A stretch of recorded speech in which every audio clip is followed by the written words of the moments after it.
এমন সুন্দর ওয়েদারের মধ্যে কিছু রান্না হবে না তা কি হয়, তার জন্য চলে গেলাম চুলার পার গিয়ে দেখি হালিম মিক্স এগুলো আমার শাশুড়ি প্যাকেটগুলো খুলছে। আমি বলছি তুমি রান্না করছো কেন? আমি বলতাছিলাম তুমি আর আমি মিলেমিশেই করি। এখন ফুটন্ত গরম পানির মধ্যে ডালগুলো ঢেলে দিলাম।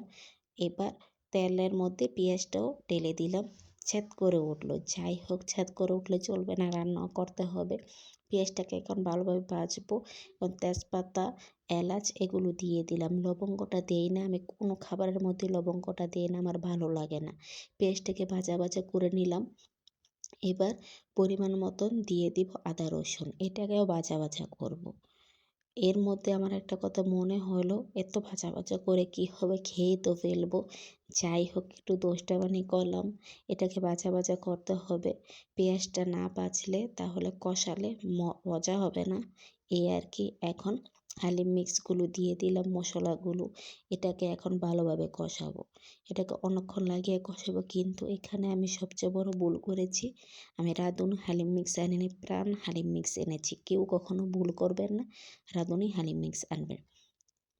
এর মধ্যে দিয়ে দিলাম টুকরো টুকরো করা মাংসগুলো এত ছোট করেছে, জীবনে মনে হয় মাংস খাইনি। কিন্তু মাংসের সাইজটা একটু বড় করবেন।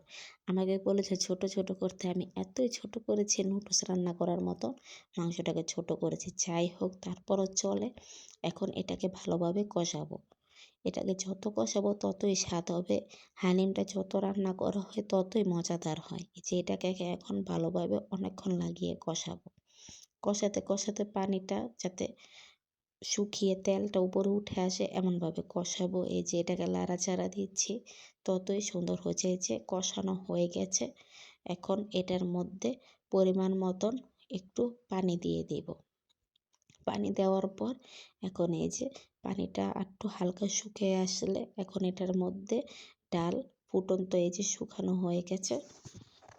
এখন এটাকে শুকানোর মধ্যে ওই ফুটন্ত ডালগুলো দিয়ে দিব। হালিম রান্না করা একবারে সহজ, তারপরও তোমাদের দেখিয়ে দিলাম যারা রান্না করতে না পারো, একেবারে সহজ জিনিসটা। কিন্তু হালিম সবচেয়ে ভালো হয় যেসব রান্না করবে ওই সময় থেকে 3-4 ঘন্টা আগে ওই ডালটা ভিজিয়ে রাখলে হালিমটা বেশি মজাদার হয়, তাহলে ডালটা তাড়াতাড়ি গলে যায়। কিন্তু আমরা এই জিনিসটা করিনি, 2-1 ঘন্টা আগে ভিজিয়ে রেখেছে, তার জন্য ডালটা একটু কম ফুটেছে। তারপর মজা হয়েছে, খারাপ হয়নি। এখন এটাকে ভালোভাবে রান্না করব। একটা বলক দিয়ে নিলাম, তারপর এটাকে ডিমে দিয়ে দিব আস্তে আস্তে যাতে হয়, তার জন্য। এই যে আস্তে আস্তে হয়ে গেছে। এখন এটাকে পরিবেশন করব।